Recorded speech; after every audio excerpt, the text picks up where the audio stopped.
O crescimento em santificação.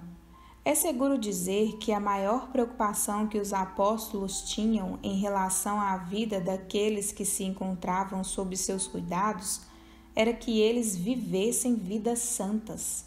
1 Tessalonicenses 5, verso 23, 1 Pedro 1, verso 15, 1 João 1, versos 5 e 6. A santificação é tão essencial que cristãos professos que não demonstram interesse por ela revelam o perigoso estado de sua alma, pois sem santificação ninguém verá o Senhor. Hebreus 12, verso 14. Por isso, saber como ter uma vida santificada deve ser uma das maiores prioridades para o cristão. Como somos santificados? Em primeiro lugar, precisamos conhecer e confiar no Deus Trino que salva as pessoas do pecado. Santificação significa, em termos bem simples, crescer na semelhança de nosso Deus e Pai. Quando nos conformamos à imagem de Cristo, inevitavelmente nos tornamos mais parecidos com Deus. Começamos confiando na obra consumada de Cristo na cruz, pela qual seu povo é salvo e capacitado para a santificação. Sem sua vida e morte, não haveria justificação e, portanto, também não haveria santificação. O Espírito Santo habita em nós e nos santifica, dando-nos vida e um coração que ama as coisas de Deus, aplicando a palavra ao nosso coração e produzindo seu fruto na nossa vida.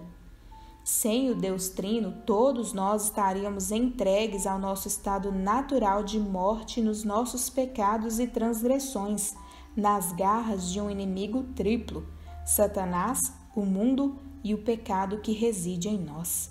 Efésios 2, versos 1 e 2. Em segundo lugar, precisamos confiar que Deus nos deu em sua palavra, e mais especificamente nos 10 mandamentos, tudo o que precisamos saber sobre santidade. A Bíblia nos informa sobre aquilo de que precisamos nos arrepender e sobre aquilo a que devemos obedecer, o que devemos deixar de fazer, pensar e sentir e o que devemos começar a fazer, pensar e sentir.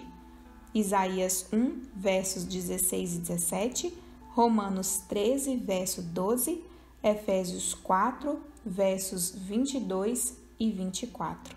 Em terceiro lugar, precisamos saber que Deus nos deu todo o poder necessário para que a santificação ocorra na vida de seus filhos.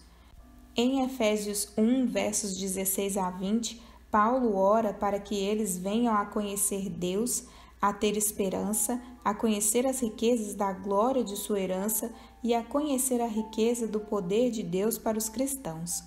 Então passa a explicar que esse grande poder é o mesmo por meio do qual Jesus foi ressuscitado dentre os mortos, fazendo-o sentar à sua direita nos lugares celestiais. Efésios 1, versos 17 a 20.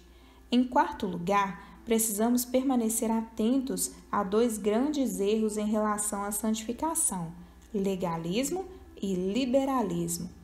O legalismo procura acrescentar o mérito das nossas obras a Cristo e a sabedoria das nossas regras à palavra de Deus, mas, ao fazê-lo, ele perde Cristo, liberdade, esperança, obediência, graça e amor. Gálatas 5, versos 1 a 7.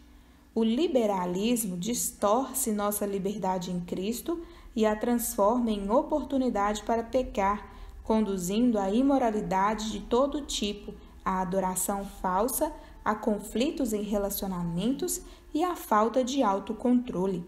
Gálatas 5, verso 13 e Gálatas 5, versos 19 a 21. Por fim, precisamos crucificar a carne e viver no Espírito. Gálatas 5, versos 24 e 25. Crucificar a carne significa abandonar ativamente o pecado e desenvolver um ódio cada vez maior pelo pecado. A única intenção do pecado é destruir qualquer semelhança de Cristo. Por isso, o arrependimento é uma graça contínua. sempre confessando, sempre orando por perdão, sempre abandonando o pecado. Viver no Espírito significa crescer em santidade, significa tornar-se cada vez mais semelhante a Cristo. O fruto do Espírito são graças diametralmente opostas às obras da carne. Gálatas 5, versos 22 e 23. O amor extermina o adultério, o ódio, a briga e a inveja. Moderação é uma arma poderosa contra a impureza, embriaguez e diversão exagerada. A mansidão contra assassinatos, a paz contra sedições e a bondade contra a ira.